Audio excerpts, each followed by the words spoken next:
Glenn and Andrew Van Vanstone here for Garden State Adventures. Today we're going to talk about fly fishing and just some basic fly fishing that you yourself can do out with very limited tackle, very limited flies. And a lot of fly fishing you'll see on streams, and that is fantastic. And there's a lot of great streams in the Garden State, but also in New Jersey we have some great small bass ponds that, again, with just a limited amount of tackle and a couple flies, you can go out and just catch some fish. And here we are on a beautiful day, quiet area, and what could be better? A couple fly rods, That's it. you know, and then we're ready to roll. You walk into a fly shop, you'll be absolutely amazed about all the stuff that's out there. And again, within a hobby or a sport, part of the fun is the stuff. But just to get over some of the basic equipment that you'll need. And in today, it's great for people getting into fly fishing because it's very inexpensive to get into. A couple basic rods, a fly reel, which would be, again, very inexpensive because when you are fishing in still water, they're not going to make big smoking runs across like you would in salt water. So a basic reel. The line that I'm fishing is no more than $30, and we have a few flies. The other things outdoors you would also need is vests if you wish, or Andrew here has a, what would you call it?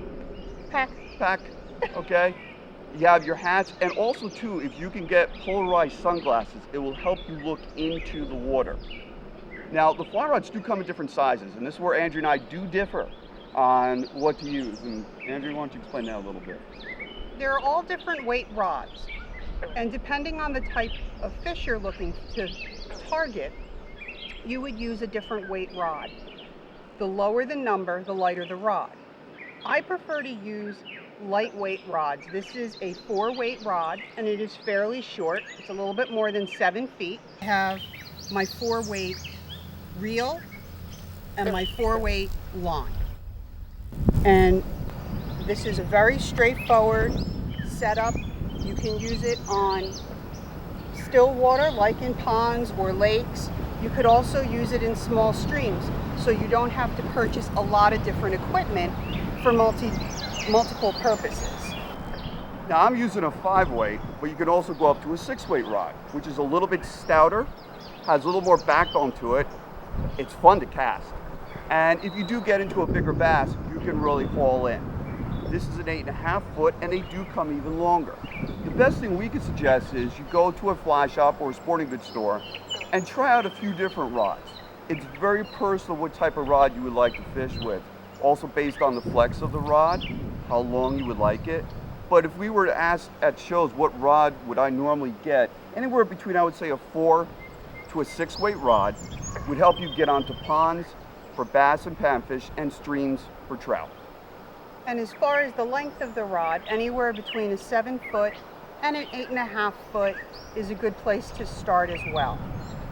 I prefer what's called a soft rod, which is back and forth when you're casting, much slower. It's called a slow action rod, which I prefer. It's a nicer way to present the fly, in my opinion. He does prefer that softer action rod. I personally prefer a faster action rod. The reason being is, again, you can cast out more, and yes, you don't need to necessarily, but it's a lot of fun. And also too, though, you have more backbone here on the rod, where if you get into a big bass, you can really set it and haul it in, even if you're fishing a more tighter structure or more things that would kind of snarl you up, maybe on this little more softer rod. But either way is the preference to you. So again, I advise you just go into a fly shop or a sporting goods shop and talk with them and try out some rods. You may try something like this, but then you'll get into something like this. There's a lot of books been written about casting. And frankly, another great thing about fishing these small waters is you really don't need a big, long cast. 20, 30 feet at the most is all you need. And it just basically requires what we call a pickup and a laydown cast. And bring it out, come forward. And it's as simple as that. Pick up and lay down cast. One more time, pick it up, and then just come forward. The key is, again, to wait for that back cast to come out, and then just bring it forward. It's that simple. The other cast that's important to know is called the roll cast. And the reason why that's important in ponds like this one is quite often you'll have trees and brush behind you like we do here. So you might not be able to do the traditional pick up and lay down. With the roll cast, everything is in front of you, so you don't have to worry about getting caught up in the trees. And it's essentially nothing more than the forward part of the pickup and lay down. So all I'm going to do is take out some line from my rod, and if you're having a little trouble getting the line out, simply strip a little line out like I did here off your reel and go back and forth on the water. What happens is the friction between the line and the water helps pull all that line out. Now all I'm going to do is lift up the rod to about shoulder height, and you'll see it makes a bit of a D shape here. All I'm going to do with a little bit of power is bring it forward. And as you can see, everything is in front of you, so you don't have to worry about the trees behind you. Other people are concerned sometimes that if you have too much line out, it's going to be more difficult to cast. In reality, if you do have a little more line, and it doesn't need to be much, about what I have here, it will be easier to cast because the weight of the line will help bring the fly out onto the water. So again, I'm going to bring the rod up. I'm going to hold it for a second so I get that D shape. I'm going to be about shoulder height. And I'm going to come forward. One more time. Rod up, D shape, and forward. And that's the roll cast. Another type of cast that's very useful to use is the sidearm cast. For example, I have an overhang here.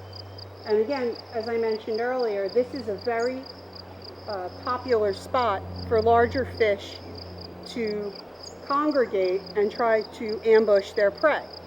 However, the up and down, pick up, lay down cast won't work. The roll cast might actually be a little too high. So another type of cast is the sidearm. And it's very similar to the pick up, lay down, except you're going to the side. So what I'm going to do is, instead of this, I'm going to do this.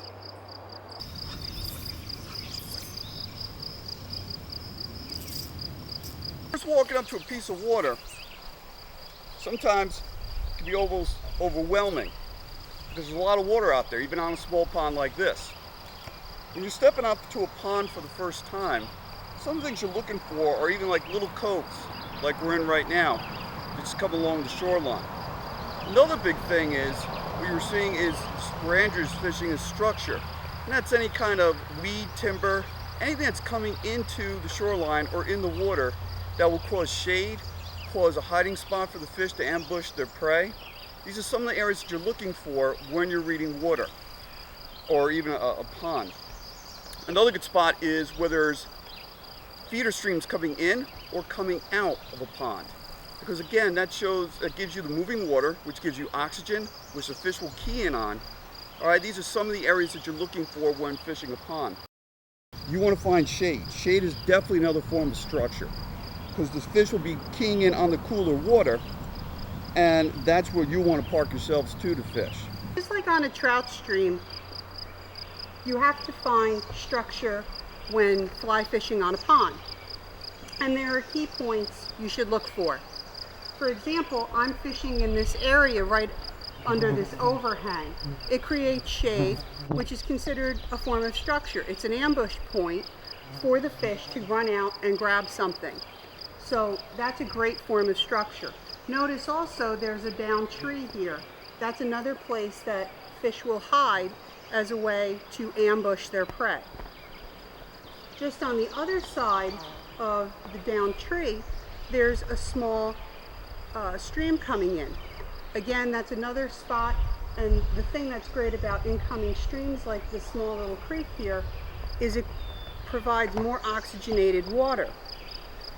That's going to make the water a little cooler.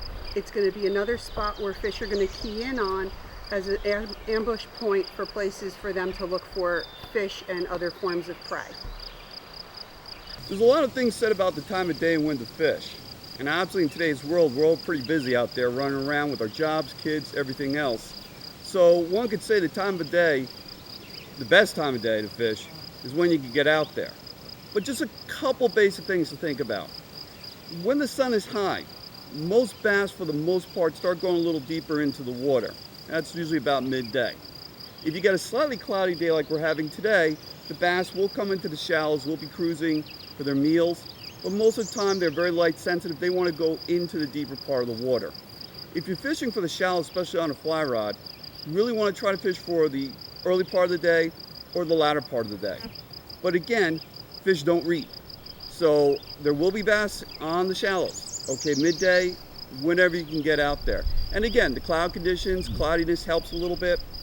And again, there's always bluegill to play with. And in today too, where we've caught a couple bass, we've been hitting on a lot of bluegill, which again, is fine. Bluegill again have a great pull on a light rod, equally as fun as a bass.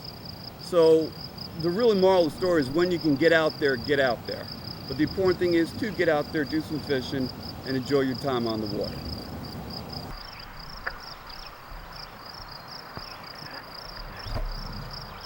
A lot of times on trout streams, the water current, for the most part, is giving the action of the fly.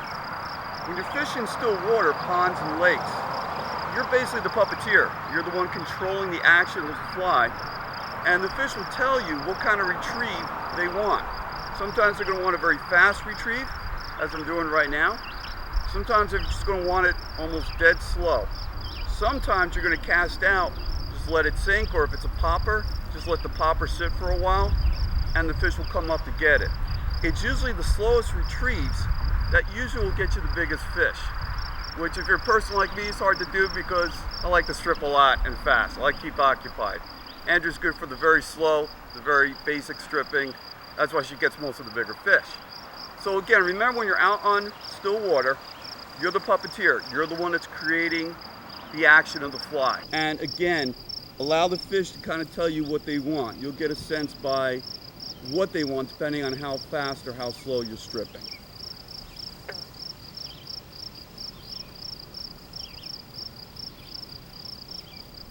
When you're walking from pond to pond or even stream to stream, a lot of people see this hook keeper, and obviously they'll keep the hook here. The problem is though, when you get to the pond or the stream where you want to fish, there's only a certain amount of fly line that's out. What you really want to do is get a lot of fly line out at first, come up to one of the guides here, put the hook in the guide, which believe me does not hurt the guide at all, even though some people will say it does. Bring the line around and wrap it behind the reel. That way, when you do finally come up to a hole you want, you simply bring it from the reel. Now you have plenty of fly line that you can just start first and make your first cast out.